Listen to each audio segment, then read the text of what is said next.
let's say $900. Gonna do the math. Make y'all plan, get it done. There's no time like the present. If your pre-qualification says you can only afford an outhouse, number one question that I always get is real estate a good investment? And I will say this. What is happening? What is up?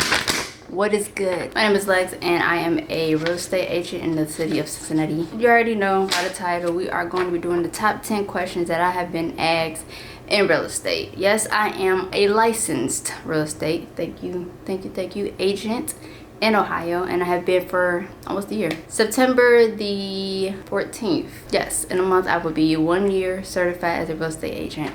Learned a lot. Oh, I've learned a lot. Number one, well, actually we're gonna go from 10 to 1. Number 10, should I buy or should I rent? It all depends on what it is that you want and your lifestyle. Everybody's gonna be different case to case scenarios. So if you are going to be staying in a place for a temporary amount of time, then you might say, hey, I just wanna rent.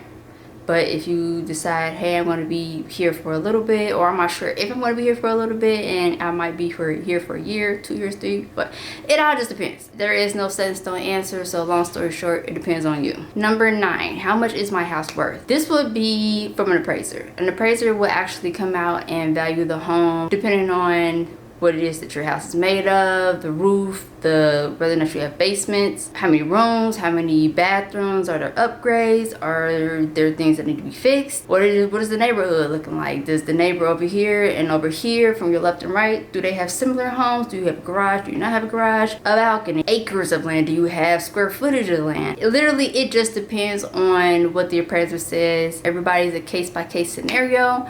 And you typically can tell by doing the comps within a neighborhood. So the comps would be comparisons. So houses that have similar features, like if they all have 3 bedrooms, if they all have 2 bathrooms, if they all have 2 stories with the basement, a porch, picket fence, a garage, 2-car garage versus 1. If they all have the same comparisons, more than likely they will all be in the same neighborhood of price comparisons. Number 8, how long will it take for me to sell my house? There's no real set in stone answer for this, only because everybody is selling or buying houses right now. The houses are definitely going by quick. Just because you see somebody else's house going by quickly doesn't mean that it necessarily would be the same for yours as well.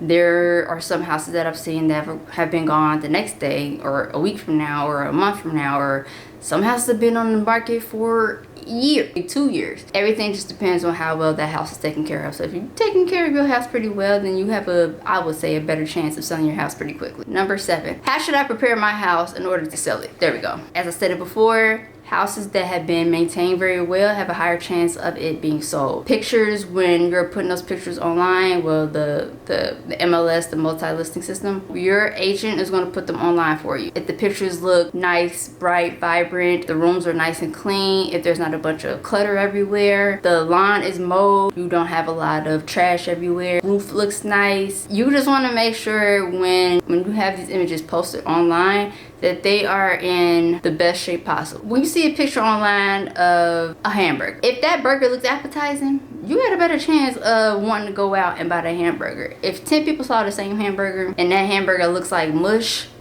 chances are ain't nobody gonna want to buy that, because nobody wants to buy mush, even though it might taste good. Oh, it might be delicious. It might be the best thing you have ever had. However, if that burger looks like mush or looks like puppy chow, nah. So yeah, make sure that your house is in tip-top shape. Make sure everything is cleaned up.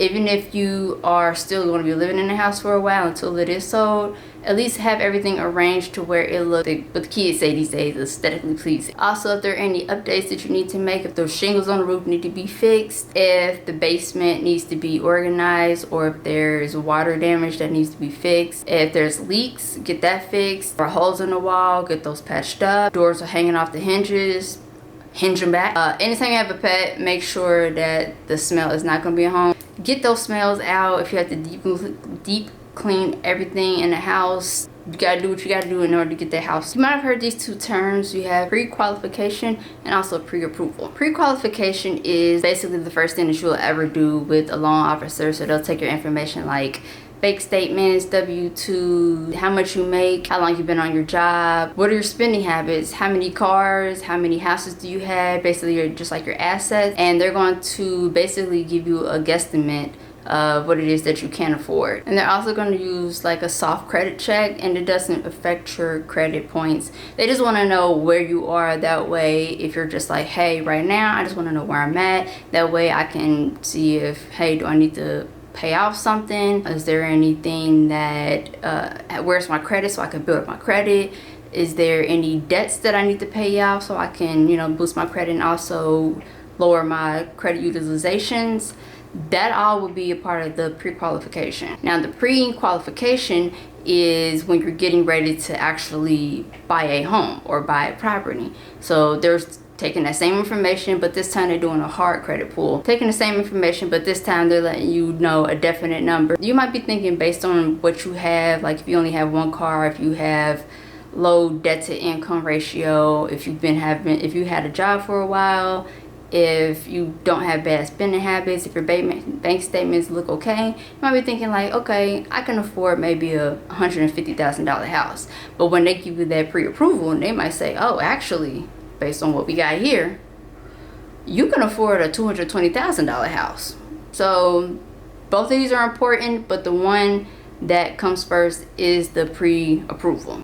Yeah, I'm trying to do this before I start sweating, because right now it's a little bit hot in here. I had to close that window because they just doing a little too much. But moving on, what is the minimum credit score that I need? All of this depends on what it is that you are trying to buy. So typically the minimum credit score, and I'll put everything on here on the screen too, typically the minimum credit score that you need would be a 580, but that depends on what kind of program that you're going to be using. So I guess I could tie this into the next one. The next one would be, what types of loan programs can I get? On average, you have a FHA loan, which would be a first-time home buyers association loan. You have a VA, which would be the Veterans Affairs loan, and then you also have a conventional loan. Now, the conventional loan is a little bit different than the first two because that one is just you. The first-time home buyers association program, that is our government-backed, and also the VA loan is also government-backed. Conventional, that's coming from the bank, that's all you. And also with that one, you're gonna have a bigger down payment, which would be about usually 20 to 25%. The other two is usually about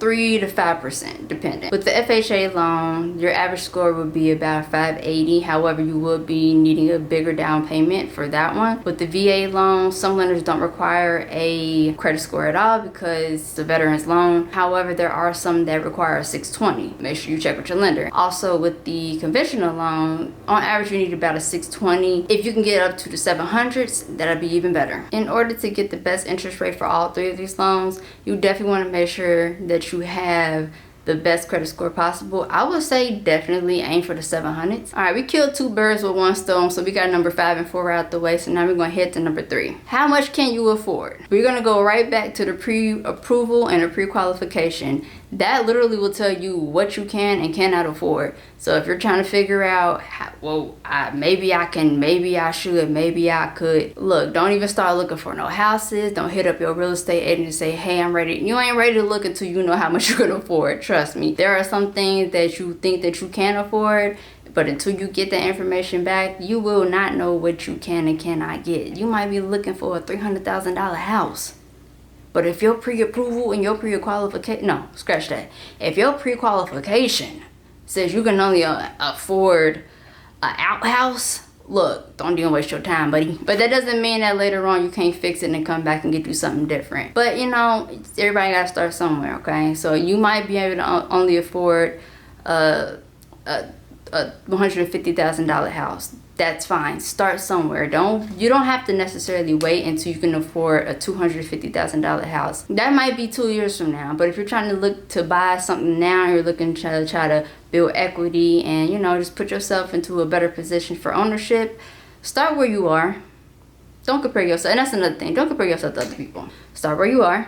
Get what you can get. I'm not saying just anything, because don't do that. Get something decent enough for you to live in, you and your spouse, your friend, your family, whatever it is that you need to start with. Start there, because there's nothing wrong with just starting where you are. Number 3, should I buy a new house before I sell my old one? This depends on what it is that you want to do. If you want to build up your portfolio in real estate, it's recommended to keep the old one and get a new house, get a new mortgage or secondary mortgage, and just kind of build from there. You can rent out your first one or you can sell it. It all just depends on what you want to do. I would say definitely sit down, map out the plan that you have. If you want to build a real estate portfolio, figure out what it is that you want to do long term. If you are just wanting to sell your old house and you don't want to get to real estate at all, completely fine. You can sell that one, you can buy a new one, or you can keep that one, rent it out, or you can keep it for your family.